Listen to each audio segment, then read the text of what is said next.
Okay, so building off that last stuff that we were just talking about, we've got this theorem called the first derivative test. That's really pretty intuitive. It says suppose that f is a function that's continuous at a critical point x naught.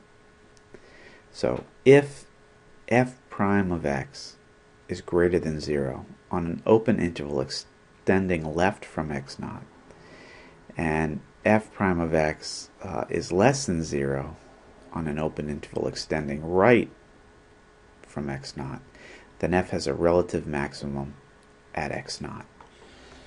So what does that mean? Well, I mean, it's just what we were looking at in those last few examples. So if the first derivative is greater than 0, what does that tell you about the function?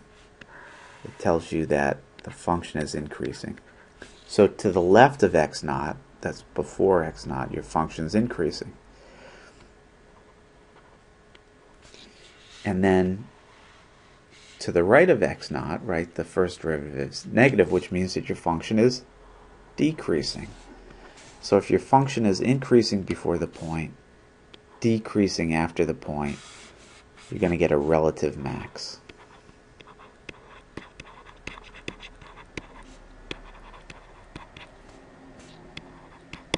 At x naught.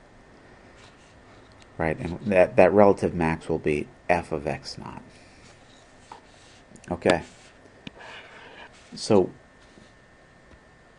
B, that second one is basically saying, you know, if your function is, I'll leave that as green. If your function is, if the first derivative is less than 0, right, that means your original function is decreasing before x naught. And then if it's greater than 0, right, it's increasing after x naught. Right, so decreasing before, increasing after, you get a relative min of, I'm going to call it of f of x naught, just to remind you that the maximum and the minimum is the value of the function, right? But we say it occurs at x naught. Okay, so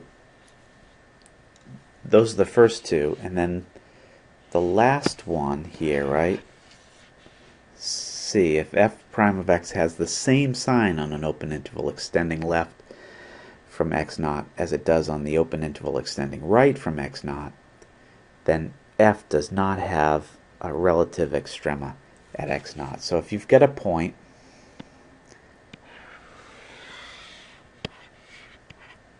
so here's our point x naught. So they're saying if it's the same on either side, so if it's increasing before x naught and it continues to increase after x naught, no relative min or relative max. You know, the same for if it's decreasing before and decreasing after. Okay, so let's try an actual problem here for this. So find the relative extrema using the first derivative test for this function. F of x equals 3x to the 5/3 minus 15x to the 2/3. Alright, so where are we going to start? Okay, so the first thing we want to do is find our derivative. So f prime of x is equal to, we can just use the power rule, right? So it's 3 times 5/3 is just 5. And then x to the 5/3 minus 1. 1 is 3/3. So 5/3 minus 3/3 is 2/3. And then minus 2/3 times 15 is negative 10. And then 2/3 minus 1, or minus 3/3 is, so we get x to the negative 1/3. Alright, so that's our derivative. So we want to do a sign analysis. We basically want to find the critical points. So the first thing you do is find critical points.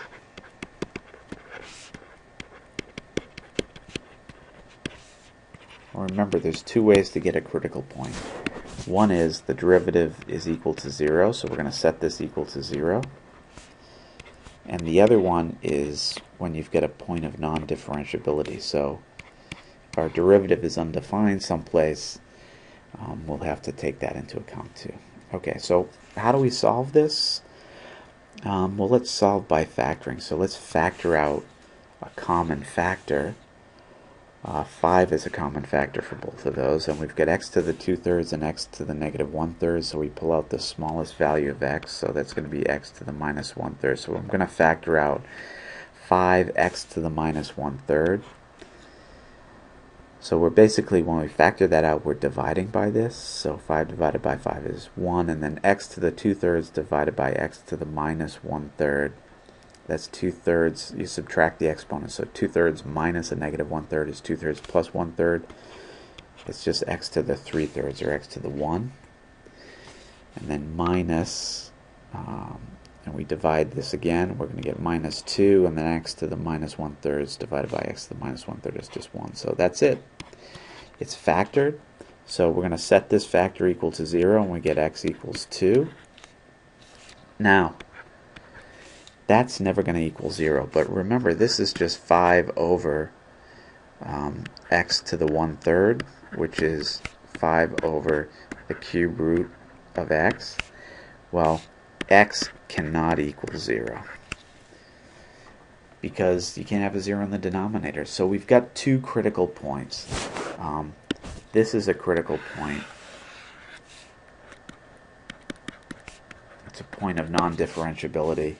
And this is a critical point. It's a stationary critical point. Okay. So we found the critical points. Do a sign analysis now.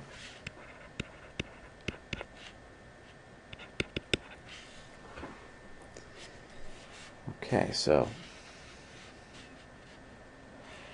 we've got two critical points. We've got, what do we have? 0, and we have 2.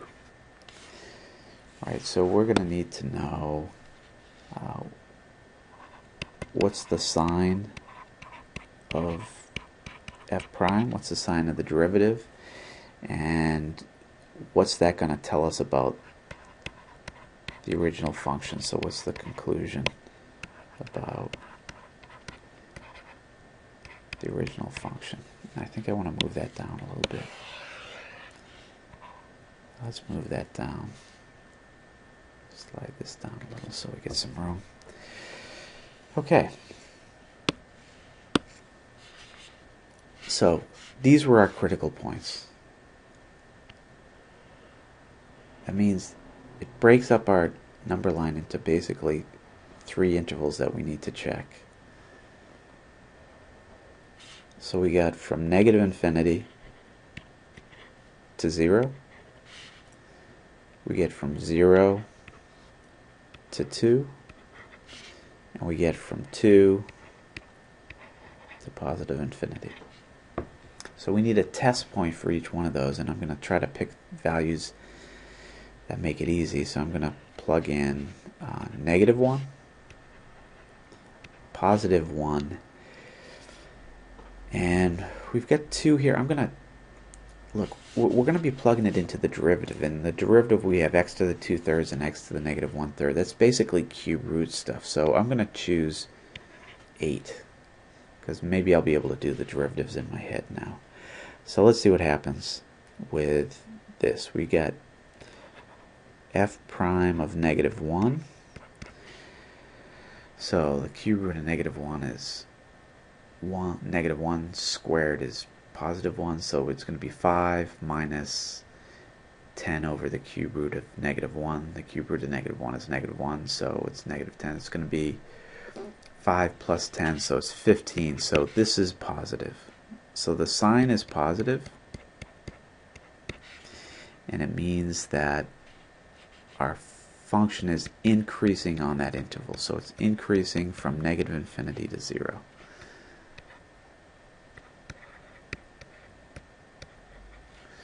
Alright, let's switch this up again. So what about the first derivative of 1.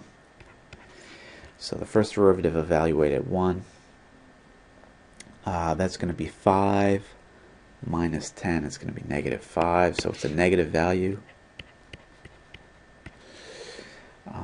So what does that mean? It means it's going to be decreasing on that interval, right? So our original function is decreasing over the interval from 0 to 2. And let's evaluate the first derivative at 8. So the cube root of 8 is 2, squared is 4, so you get 20 minus 10 over the cube root of 8. The cube root of 8 is 2, so it's minus 10. 20 minus 10 is 15. Again, so it's positive. So we've got increasing. And it's increasing on this interval from 2 to positive infinity. Okay, so I think it's actually should be pretty clear. Let's figure out what's happening, right? Here's our critical value, 0, right? Our function is increasing before 0, decreasing after 0. So this means we're going to get a relative max, right, of f of 0, which is 0, at x equals 0. Great. And let's maybe do this one in green. So this one's going to be 2, right? So what's happening for x equals 2? The function is decreasing before 2, right? It's increasing after 2. So that means we're going to get a relative min of f of 2. What's f of 2? I don't know. I'm not going to calculate that in my head, and that's going to occur at x equals 2. All right. So there you go. So you can see it's, you do the sign, you find the critical values, you do the sign analysis. And I always draw that little diagram. It's increasing beforehand, decreasing afterwards. It's a relative max. If it's decreasing beforehand, increasing afterwards, it's a relative min. I think it's pretty intuitive once you get used to it. So just make sure you find the derivative correctly, that you find the critical points, don't miss any, and you'll be all set.